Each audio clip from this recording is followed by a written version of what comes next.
말씀을 나누기 전에 잠시 기도하고 우리 말씀 나누도록 하겠습니다.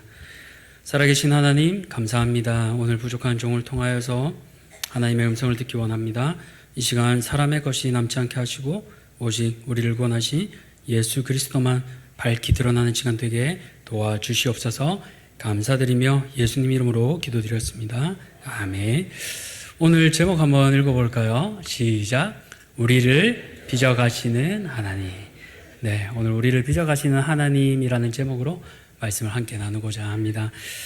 오늘 설교자로서 또 이렇게 마지막 말씀을 나누기 전에 두 가지 목표를 가지고 강단 위에 섰습니다. 첫 번째로는 하나님의 말씀을 설교자로서 잘 전하는 일이고요. 두 번째로는 울지 않으려고 하는데 1부 때 해보니까 안 되더라고요. 그래서 한 가지 목표에만 집중해서 하나님의 말씀을 잘 전하고 은혜가 있으면 좋겠습니다. 마지막으로 성도님들과 어떤 말씀을 나눌까 고민하다가 오늘 우리가 함께 읽은 이 마가복음의 말씀을 나누고 싶었습니다.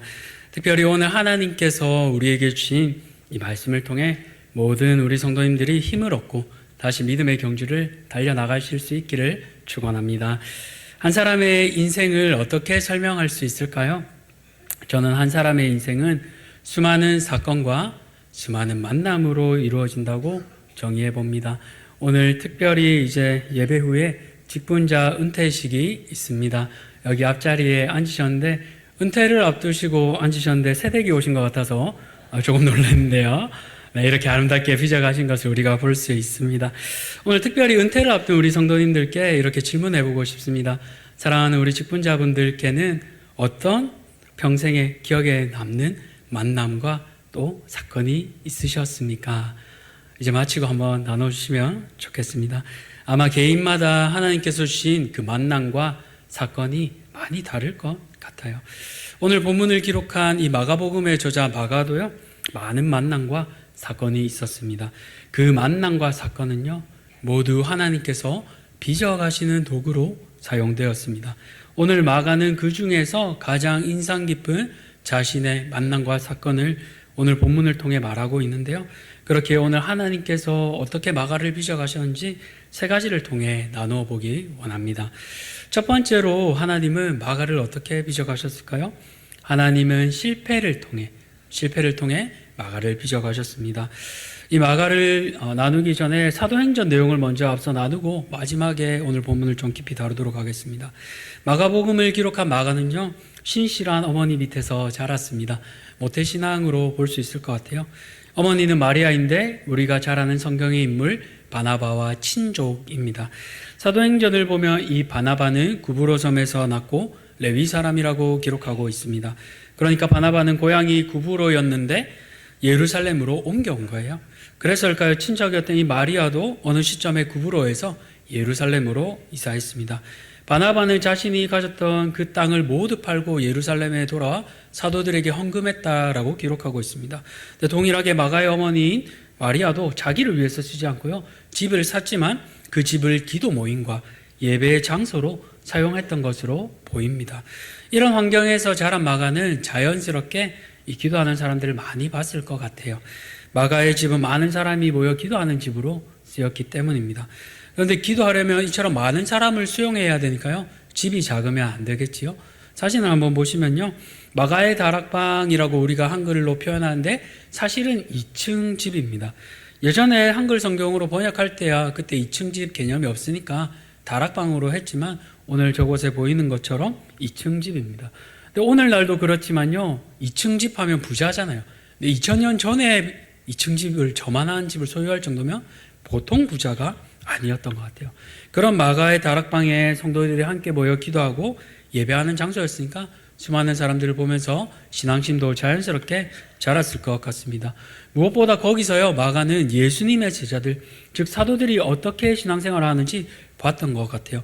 그 중에 인상 깊었던 사건, 사도행전 12장 12절을 보시면요, 베드로가 감옥에서 나와가지고 천사의 도움을 통해 풀려난 곳, 노란색으로 되어 있죠. 마가라 하는 요한의 어머니 마리아의 집으로 가게 됩니다. 여기가 홈베이스잖아요, 교회니까.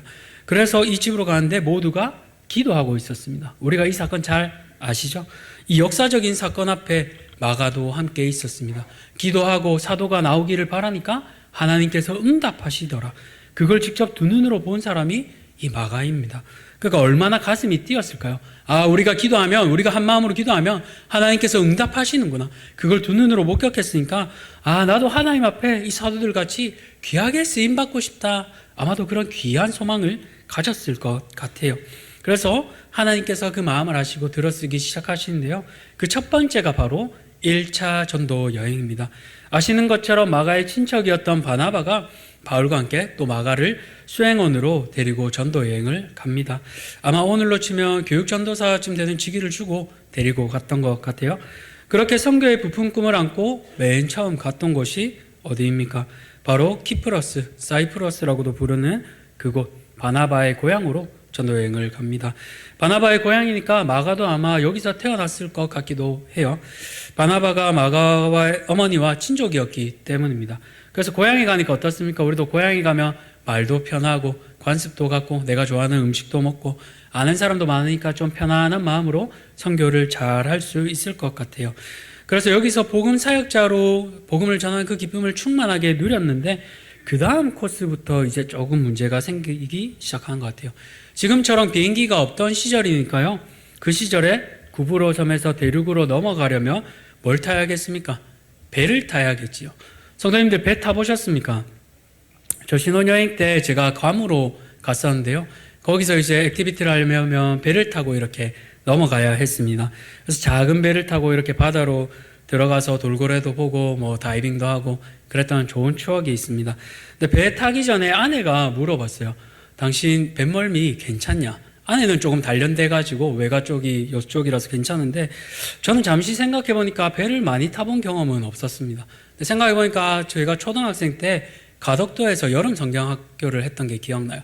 그래서 통통배를 타고 이렇게 가는데 어릴 때라 그런가 좀 괜찮았었어요. 그래서 여보 괜찮을 것 같아 하면서 당당하게 했는데 배에 올라타서 이제 경치도 좋고 또 이렇게 좋은 것들 보니까 좋아졌습니다. 근데 5분 지나고 나서 이제 문제가 발생하기 시작했습니다. 이제 배에 타니까 어떻습니까? 시동을 걸고 그 기름 냄새 나잖아요, 배에서. 배 기름 냄새도 매캐하게 나고 또 계속 배가 파도가 치면서 출렁출렁 하니까 속도 울렁울렁거리고 처음에 좀 멀쩡히 남편으로서 이렇게 좀 이렇게 폼을 잡고 서다가 조금씩 구부러지면서 이제 나중에는 결국 아내 옆에 조용히 가지고 쭈그리고 앉아 있었던 그 기억이 납니다. 처음으로 결혼하고 남편으로서 이렇게 아내를 멋지게 챙겨줘야 되는데 거꾸로 됐습니다. 그런 좀 불쌍했던 그런 추억인데 근데 시간이 지나고 나니까요 또 뱃멀미가 적응이 돼서 언제 그랬냐 한 듯 제일 제가 먼저 재밌게 놀았던 기억이 납니다. 근데 이처럼 뱃멀미는 시간이 지나면 사라지잖아요. 근데 마가는 이 뱃멀미, 시간이 지나는 뱃멀미가 아니라 더 심한 어려움이 그를 기다리고 있었습니다. 바로 아주 험준한 산맥이, 험난한 길이 그를 기다리고 있었는데요. 1차 선교팀 지도를 한번 보여주시면요. 이제 구브로에서 잘 갔다가 버가 위쪽으로 쭉 올라가죠. 버가에 가고 그 위에 있는 비시디아, 안디옥으로 가야 됩니다. 이 버가에서 비시디아 안디옥까지 200km의 긴 거리인데요. 무엇보다 이 비시디아 안디옥은 해발 1000m 이상에 올라있는 아주 고지입니다. 이곳을 가려면 초록색으로 적힌 타우루스 산맥이라고 나오는데 이 산맥을 넘어가야 되는 거예요. 근데 이 길이 우리도 그냥 등산 장비 없이 올라가려면 힘들잖아요. 근데 2000년 전에 기후도 안 좋을 때 올라가려면 얼마나 힘들었겠습니까? 이 길은 갑작스런 폭우로 길이 황폐해지는 경우도 많고요. 로마 군인들조차 통제하기 어려웠던 길이라고 합니다. 그래서 기록을 보니까 로마가 이 길에 숨어 있는 강도들을 소탕하기 위해 다른 길을 만들었을 정도로 강도들이 숨어 있고 어려운 길이었던 것 같습니다. 그래서 바울이 고린도후서 12장에 보면 여러 가지 어려움이 있다고 고백하는데 그 중에 강도로 인한 어려움이 있었다고 하는 지점이 아마 이 타우루스 산맥이 아닌가 학자들은 추측해 봅니다. 근데 부잣집 도련님으로 자랐던 마가가 산을 타봤겠습니까? 1000m를. 이거 아마도 특수훈련급이었을 것 같아요. 바울이야 워낙 어려움도 많이 겪었고 매도 많이 맞았고 앞으로 돌진하는 우리로 치면 특전사 스타일인데 마가는 부잣집 도련님이잖아요. 우리로 치면 육군 훈련소도 들어가지 않은 앳된 청년입니다. 그러니까 마가가 얼마나 힘들었겠어요. 근데 반면에 바울은 이런 마가가 마음에 안 들었겠지요. 아니 사역자가 이런 것도 감당 못하면 앞으로 힘든 일 많은데 어떻게 사역하려고 그래? 그러면서 아마 호령을 쳤을 것 같습니다. 그 호령에 마가는 아마도 자신감을 잃고 내려놓게 되었습니다. 그리고 나 이제 못하겠다, 그냥 엄마가 있는 예루살렘으로 돌아갈래 하면서 예루살렘으로 돌아가게 됩니다. 그래서 마가는 결국 선교팀에 합류하지 않고 엄마가 있는 예루살렘으로 돌아가게 됩니다. 부잣집 도련님으로 자랐던 그에게 이 선교여행은 너무나도 힘들었던 것 같습니다. 그래서 그는 거룩한 꿈을 꾸었지만 중도에 하차하는 아픔을 겪게 됩니다. 근데 왜 하나님께서는 이런 아픔을 마가에게 허락하셨을까요? 그냥 순탄한 길만 주시면 마가가 더 성장할 수 있었을 텐데요. 이것은 마가가 더 깊어지기 위해 하나님의 특별한 훈련이었습니다. 나중에 얘기하겠지만 마가는 크게 쓰임 받는데요. 이러한 시련이 없었다면 아마도 마가는 교만해졌을지도 모르겠습니다. 부잣집 도련님이었기 때문에 아픔이나 어려움을 겪은 다른 사람을 이해하는 폭도 좁았을 겁니다. 그러나 깊고 넓고 크게 일하시는 그 하나님의 손길을 통해 마가는 연단받았고 자신의 부족함을 마주함으로써 유의 복음서 중에 하나인 마가복음을 기록하는 저자로 쓰임받게 되었습니다. 저도 마가와 같이 큰 산과 같은 벽에 마주한 적이 있습니다. 전도사 때 사역을 처음 시작하니까요, 쉽지 않았습니다. 열정이 있으면 되겠지라고 했는데 세상은 열정만으로 하는 게 아니더라고요. 그때는 몰랐습니다. 그러다 보니까 관계에 어려움도 많았고 또 아직 사역에 능숙하지 않다 보니까 시간도 부족하고 또 설교도 참 부끄러운 점이 많았습니다. 그런 저를 마주할 때마다 주일을 앞두고 매주 도망가고 싶었습니다. 내가 이렇게 사역을 하는 게 맞나? 영혼들을 대할 때 미안함과 부족함이 커서 마가와 같이 그만두고 싶은 마음이 참 크더라고요. 그때 그만두었으면 아마 후회와 아쉬움만 가슴에 가득했을지도 모르겠습니다. 패배자의 마음만 남았을지도 모르겠습니다. 그러나 하나님께서는 이런 어려움을 통해 저를 단련시키셨고 사역자로 자라나게 만드셨습니다. 사랑하는 성도님들, 오늘 신앙생활을 하시면서 어떤 어려움을 만나셨습니까? 마가와 같은 험준상령의 산맥이 여러분을 막고 계십니까? 그것으로 인해 도저히 넘어가지 못할 것만 같으십니까? 때로 포기할 수 있습니다. 우리가 실패할 수도 있습니다. 그러나 그 어려움이 사랑하는 성도님들을 빚어가시는 하나님의 놀라운 손길임을 기억하시며 끝까지 믿음의 경주를 헤쳐나가시는 모든 성도님들 되시기를 축원합니다. 두 번째로, 하나님은 마가를 어떻게 빚어가셨을까요? 하나님께서는 격려를 통해 마가를 빚어가셨습니다. 앞서 본 것처럼 마가는 실패를 경험하게 됩니다. 그리고 엄마 집으로 돌아가게 되는데요. 부푼 꿈을 안고 주와 함께 달려가리이다, 이런 포부를 안고 달려갔을 텐데 결국 마가는 금해의 환영이 아니라 낙심한 마음으로 돌아오게 됩니다. 그곳에서 자신의 실패를 보며 얼마나 마음이 쓰라렸을까요? 그런 마가를 품는 사람이 있었습니다. 바로 가까운 친척인 바나바였는데요. 바나바는 마가의 삼촌으로 보기도 하고 사촌으로 보기도 합니다. 어쨌거나 삼촌이든 사촌이든 마가보다는 더 연장자인 건 사실인 것 같아요. 그런데 단순히 나이가 많았기 때문에 바나바가 마가를 품은 건 아니었던 것 같습니다.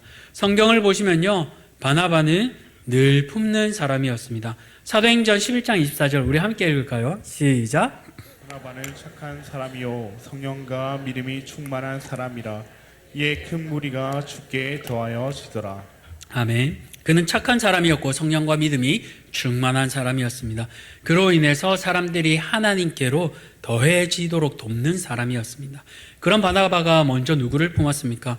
이어지는 사도행전 11장 25절을 보시면 바나바가 사울, 즉 바울을 품고 교회에 가서 성경 공부도 함께 하고요, 설교 기회도 주고 사역자로 함께 세워가게 됩니다. 그리고 이제 함께 팀을 이루어 1차 전도 여행을 나가게 되는데요. 아신 것처럼 함께 했던 마가가 연약함으로 이탈하게 됩니다. 그러나 바나바는 품는 사람이었기 때문에 어쨌거나 마가를 다시 데리고 가려고 하지만 바울과 뜻이 맞지 않았어요. 그래서 바울은 무엇이라고 합니까? 15장 38절에서 39절을 보시면 바울은 밤빌리아에서 자기들을 떠나 함께 일하러 가지 아니한 자를 데리고 가는 것이 옳지 않다 하여 아니라고 생각한 겁니다.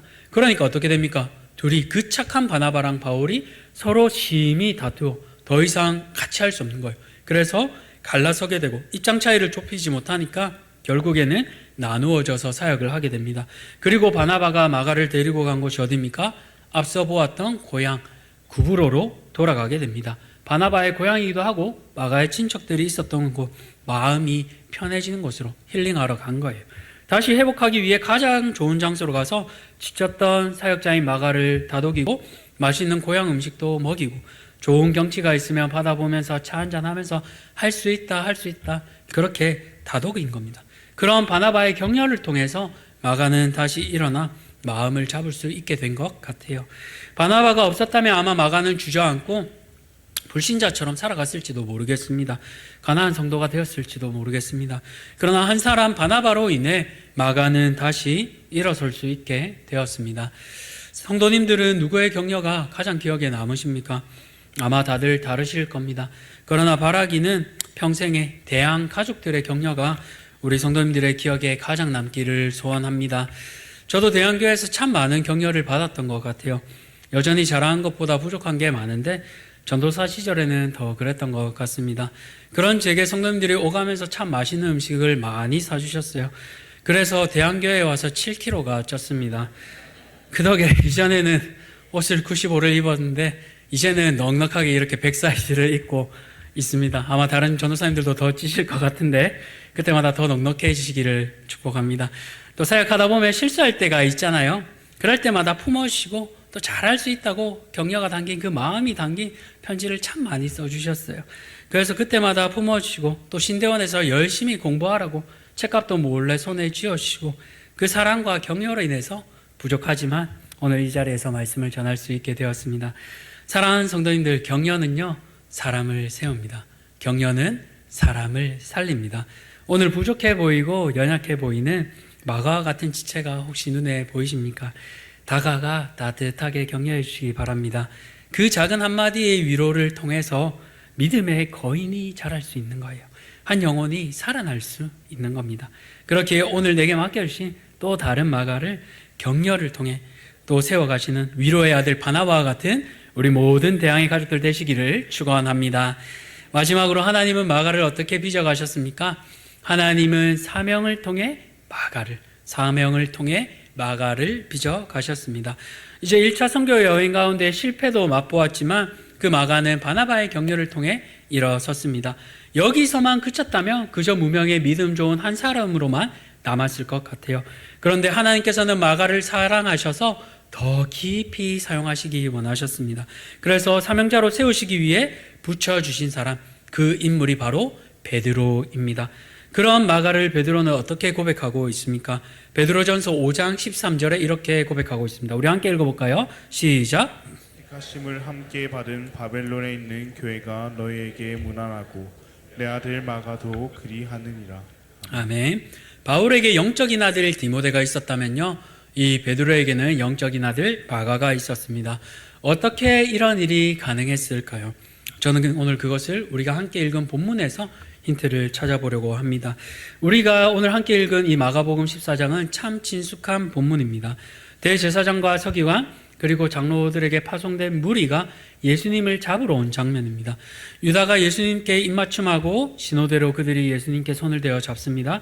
그러자 예수님의 곁에 서 있는 자, 아마도 제자들 중에 한 사람인 것 같은데 그 한 사람이 칼을 빼어서 대제사장의 종을 쳐서 그 귀를 떨어뜨립니다.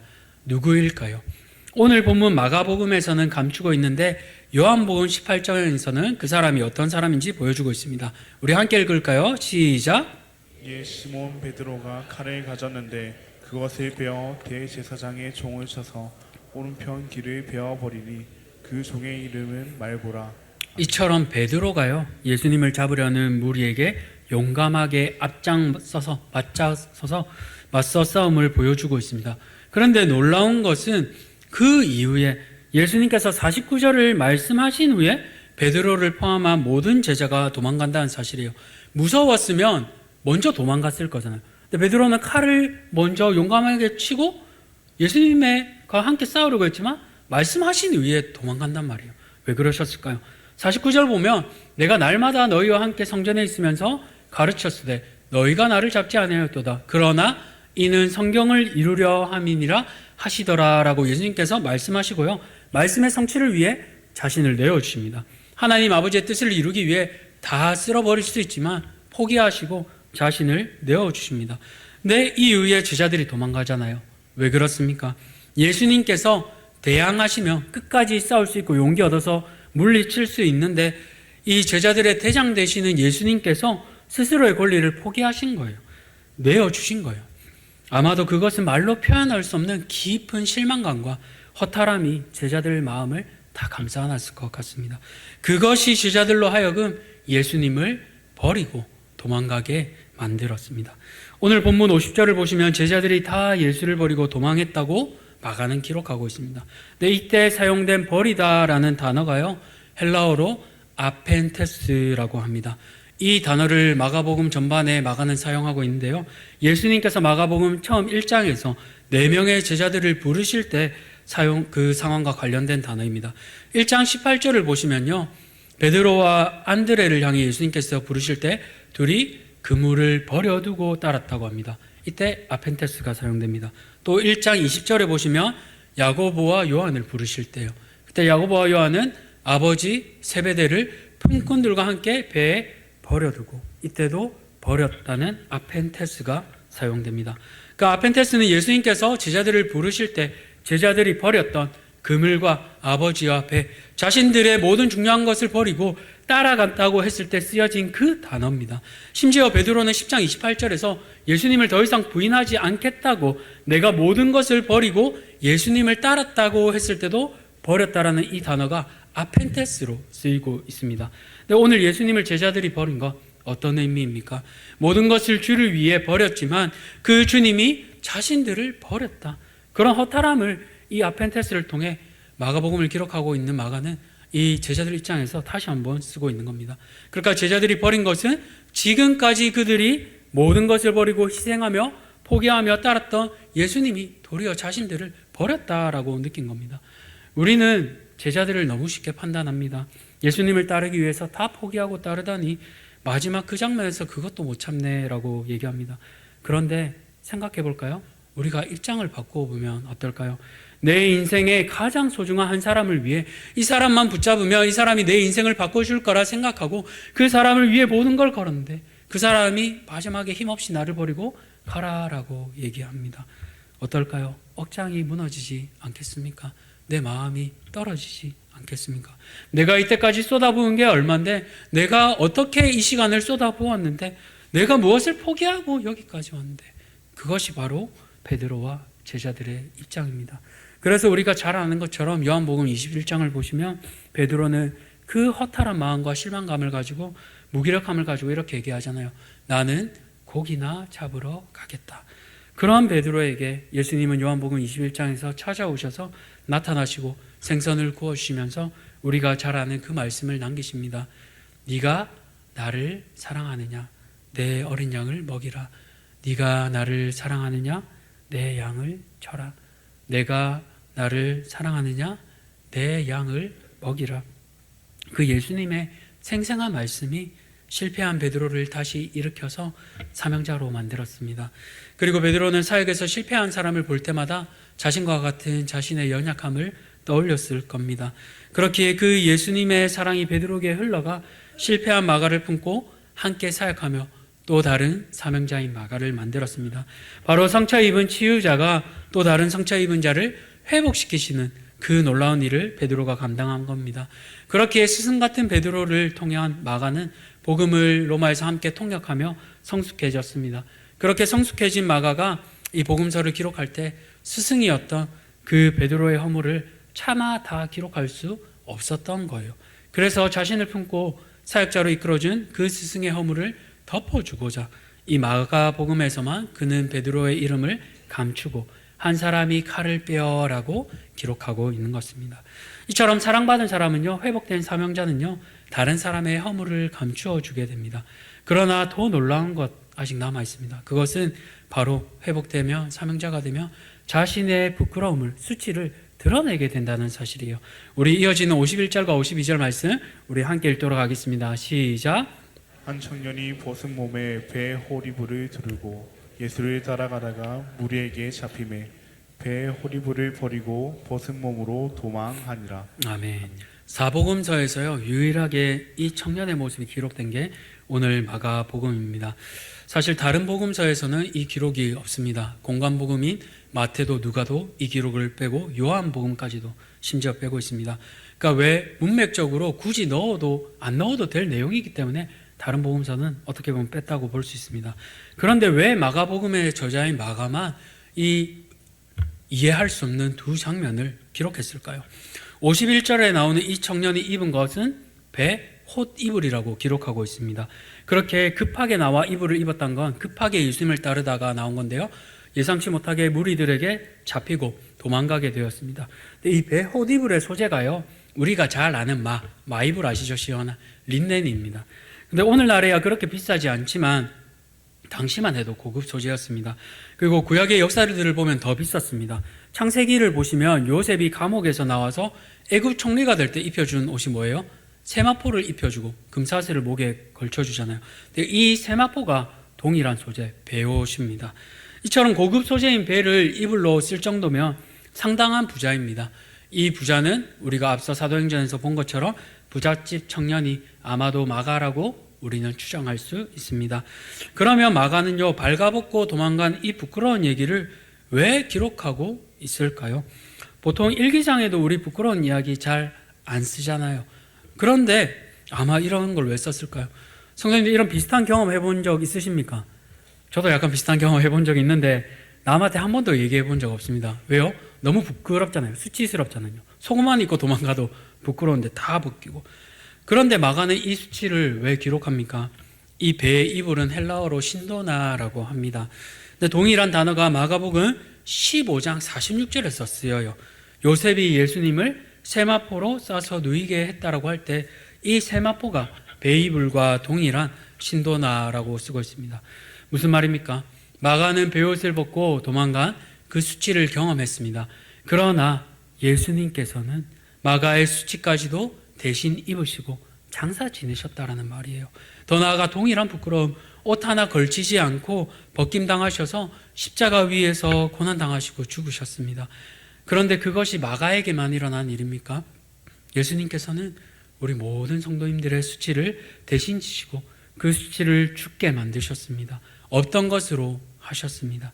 여기까지만 해도 감사한 일이잖아요. 그런데 더 놀라운 사실은 무엇입니까? 이제는 수치가 아닌 영광으로 부활하신 거예요. 그래서 우리는 수치가 없어진 것에서 그치지 않고 영광스러운 존재로 하나님께서 사랑하는 성도님들 모두를 빚어주셨습니다. 이것이 바로 복음입니다. 나의 부끄러운 모습, 감추고 싶은 모습, 남들이 알면 조마조마할 것 같은 그 상처 가득한 그 모습, 주님은 기억하지 않으세요. 더 나아가 그것을 자신이 지고 가시고 무효로 만드십니다. 그리고 이제는 그런 우리를 수치에서 벗어나 영광스럽게 예수님과 동일하게 만들어 가시는 거예요. 이것이 바로 은혜입니다.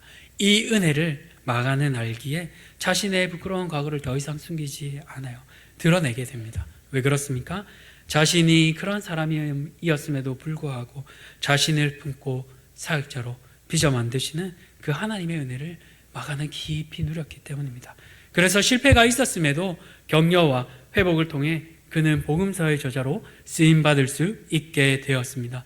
그런데요, 하나님께서는 마가를 복음서의 저자로만 쓰는 것에서 그치지 않으셨어요. 더 놀라운 사실 무엇입니까? 이후 시간이 지나서 마가는 베드로와 헤어지고 지금의 이집트 지역인 알렉산드리아, 이집트로 가게 됩니다. 그곳에서 교회를 세우고요, 그곳에서 순교합니다. 우리 사진을 한번 보여주시겠어요? 이집트 카이로인데요, 알렉산드리아의 마가 기념 교회입니다. 성지순례를 가신 분들이 한 번씩 가는 코스입니다. 근데 이 알렉산드리아, 이집트는 지금 이제 무슬림 지배에 있잖아요. 그렇게 무슬림 지배에 있다 보니까 이 유해가 여기 묻혔었는데 베네치아, 이탈리아에 있는 베니스에 있던 상인들이 그래도 마가를 좀 기념하고 싶어가지고 그 유해를 무슬림들이 싫어하는 돼지고기 밑에 이렇게 숨겨가지고 머리만 이렇게 가져왔다라고 하고 있습니다. 그래서 지금도 베니스에 가면, 여기는 이탈리아 베니스인데요, 저 성당이 마가를 기념하는 성 마르코 성당입니다.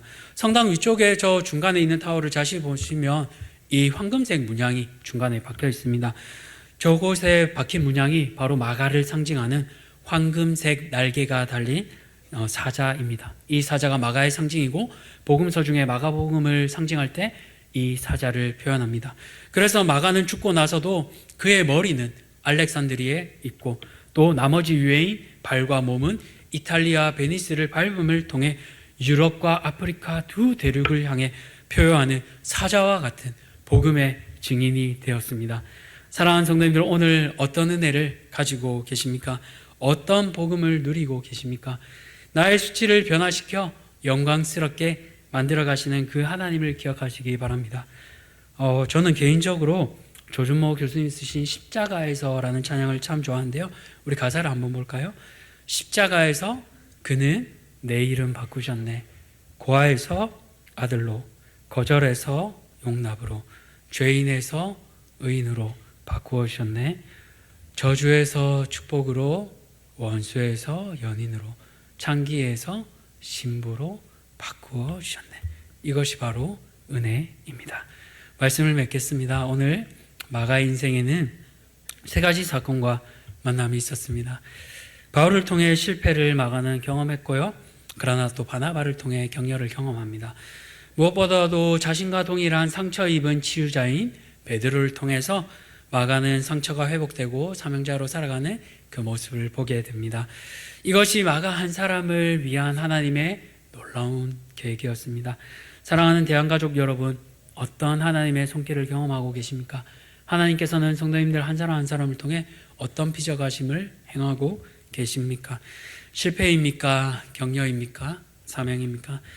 저는 이곳에 전도사로 와서 강도사로 또 목사로 안수를 받고 여러분 앞에 마지막으로 말씀을 전하고 있습니다.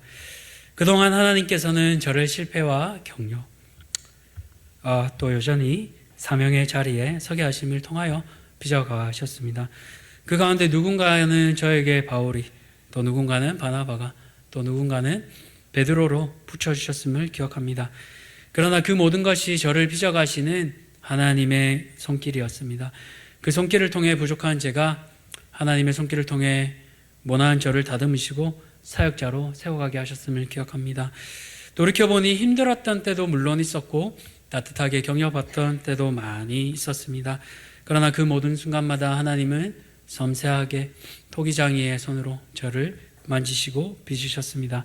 그리하여 낙오하던 청년, 젊은 마가와 같은 저를 이제는 조금 성숙한 마가로 만들어 주셨습니다.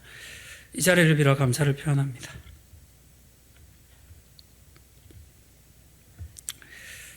애떼고 경험 없는 연약하던 마가와 같은 저를 거두시고 가르쳐 주신 올로 목사님, 또 부족한 저를 오래 참으시고 좋은 설교를 할 수 있도록 늘 가르쳐 주시고 알려주신 담임 목사님, 또 함께 다음 세대를 가르치고 양육하는 법을 나누어 주시고 알려주던 부교육자 여러분, 기도와 물질로 섬겨주신 장로님, 권사님, 장례 집사님, 그리고 부족한 제 설교를 인내하며 기도로 품어주신 사랑하는 모든 대한가족 여러분, 주 안에서 연약한 마와 같은 저를 품어주셔서 진심으로 감사드립니다. 이제 부족한 제가 또 다른 사명지를 향해 이 큰 바다인 대양을 떠나서 또 다른 여행을 떠나게 됩니다. 또 다른 바다가 있는 포항으로 건너가게 됩니다. 그곳에서 마가와 같이 아름답게 설 수 있도록 기도해 주시기 부탁드립니다. 저도 이곳에서 받은 사랑을 가지고 마가와 같은 또 다른 어린 연약한 청년들을 품고 세워가겠습니다. 또 사랑하는 대한교회를 위해 함께 기도하며 나아가겠습니다. 사랑하는 성도님들, 이제 한 가지 권면을 부탁드립니다. 성도님들 한 분 한 분을 향해 빚어가시는 그 하나님의 손길이 오늘도 사랑하는 성도님들 삶 가운데 임하고 있음을 압니다. 누군가에게는 마가가 처음 겪은 것처럼 실패가 질병이라는 이름으로, 또 다른 절망이라는 이름으로 남들에게 말할 수 없는 상처로 이 순간 여러분을 삼키고 있을지도 모르겠습니다. 그러나 그런 상처는 혼자 극복되는 것이 아닙니다. 그런 상처는 함께 있는 성도들이 있음을 통해 회복됩니다. 그런 지체를 품고 기도해 주시기 바랍니다. 격려하시고 위로해 주시기 바랍니다. 그리하여 마가를 세워간 것처럼 바나바의 마음으로, 베드로의 마음으로 함께 세워가 주시기 바랍니다. 그리하여 우리 모두 또 다른 마가로 세워지고 또 다른 연약한 마가를 격려하며 사명자로 힘차게 세워나가시는 우리 모든 대한 가족들 되시기를 주님의 이름으로 축원합니다.